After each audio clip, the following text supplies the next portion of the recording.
Hey, Assalamualaikum. This is Nazia ma'am again. Today I'm going to explain you the new chapter in the class 10th SS Economic Liberalization and Globalization. Okay, before we get started, please smash the like button, hit subscribe. You are watching on MSK Learning Shorts, MSK Education Center on Play Store. Let's begin.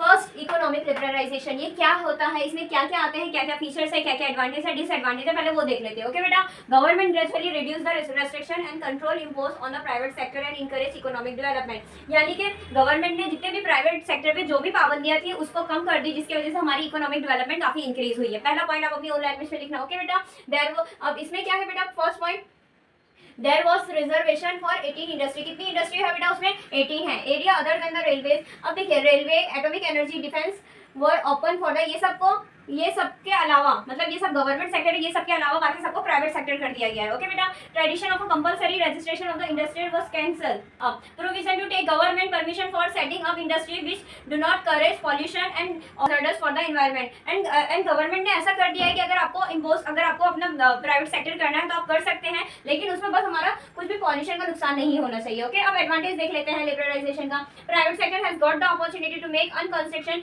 Development which lead to the increase in the population. इसमें क्या बताया जा रहा है बेटा, जा रहा है कि गवर्नमेंट ने तमाम पाबंदियां हटा दिया है. ये हमारे लिए एक बहुत बड़े फायदेमंद है और इससे हम अच्छी इकोनॉमिक डेवलपमेंट कर सकते हैं, अच्छा कमा सकते हैं. सेकंड क्या है, because of the excepting policy of the liberalisation global trade started getting an impetus and there has been increase in the global trade. अब नॉर्मल सी बात है, अब जो भी गवर्नमेंट ने जो भी रेस्ट्रिक्शन थी वो गवर्नमेंट हटा दी है, तो हम अच्छे से व्यापार कर सकते हैं, हम इसको बाहर भी पहुंचा सकते हैं. हमारे यहाँ जो भी है, जिस चीज का बिजनेस है, और इससे हम अच्छा कमा सकते हैं, इससे हमारी इकोनॉमिक डेवलपमेंट काफी इंक्रीज होगी. ओके बेटा, because of the increase in the foreign trade there has been increase in the reverse of the foreign exchange also. इससे हमारी जो फॉरेन एक्सचेंज है वो भी काफी इंक्रीज होगी. ओके बेटा, अब डिसएडवांटेज क्या है बेटा, in spite of decrease in the restriction monopoly could not be check. Okay, monopoly could not be check, ये फर्स्ट है. Focus has only been paid on industrial sector, और फोकस सिर्फ किस पे किया जा रहा है, इंडस्ट्रियल जो सेक्टर है उस पे किया जा रहा है. India has remain backward in development in agriculture field. जबकि हमारा जो इंडिया चल रहा है, इंडिया में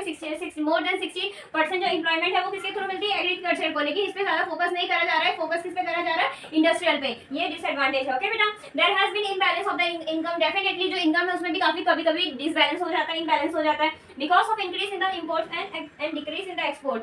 ओके, इंपोर्ट इंक्रीज हो रहा है लेकिन डिक्रीज क्या हो रहा है, एक्सपोर्ट हो रहा है, जिससे फॉरेन डेब्ट इंक्रीज हो रही है. ओके बेटा, ये डिसएडवांटेज के कुछ पॉइंट्स मैंने यहाँ पे लिखाए हैं, लाइन टू लाइन एक्सप्लेन करा है, बहुत इजी है. इसको आप अपनी ओन लैंग्वेज में लिखना है, जिस तरीके से मैंने एक्सप्लेन करा वही पॉइंट लिखोगे, आपको full out of full marks मिलेंगे. ओके, नेक्स्ट टॉपिक देख लेते हैं, प्राइवेटाइजेशन. ओके, नेक्स्ट टॉपिक क्या है, privatisation, process in which ownership and the management of the industrial unit under state control is handed over और transfer to a private sector. Understood, ये किसको जा रहा है, प्राइवेट सेक्टर को जा रहा है. Firstly those area which reserve for public sector are open for the private sector. Okay, ये किसके लिए है, प्राइवेट सेक्टर के लिए. इसका क्या एडवांटेज है, there is an increase in the number of the production. Industrial sector है उसमें प्रोडक्शन इंक्रीज हो रही है. Production has been increase in the capital intensive में प्रोडक्शन इंक्रीज हो रही है. Working capacity of public sector has improved due to privatisation of the public sector enterprises. Okay बेटा, अब डिसएडवांटेज क्या है, इकोनॉमिक पावर हैज सेंट्रलाइजेशन हो रहा है as a result of the privatisation, because of every monopoly has increases. Cottage industries have not developed properly due to price.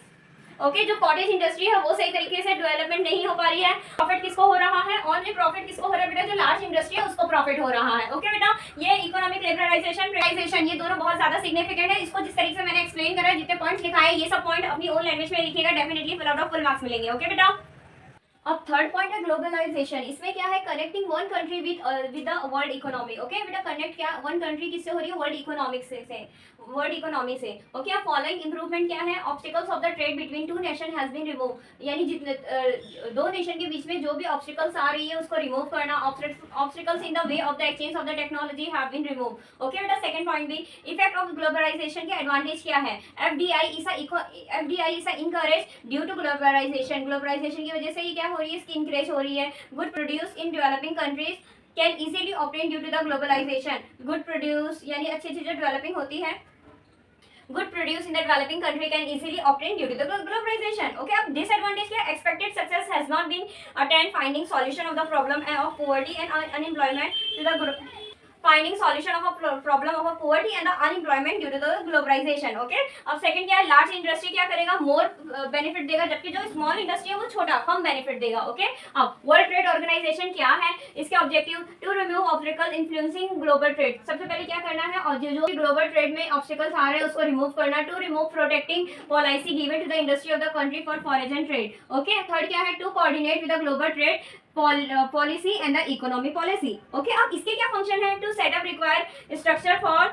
Implement set up require structure for the of agreement related to multinational trade and agreement related to it. Second क्या है, world trade encourage unbiased international trade. Third क्या है, different nation follow their own nation policy, it's observe them and suggest requirement improvement. Okay बेटा, ये 3 point significant है, ये learn कर लेना। अब इसके क्या इम्पैक्ट आ रहे हैं, impacts on Indian economy. India's contribution to world trade was 5%. कितना परसेंट है बेटा, 5%. Being members of WTO World Trade Organization, export of the ready-made clothes of our country has increases.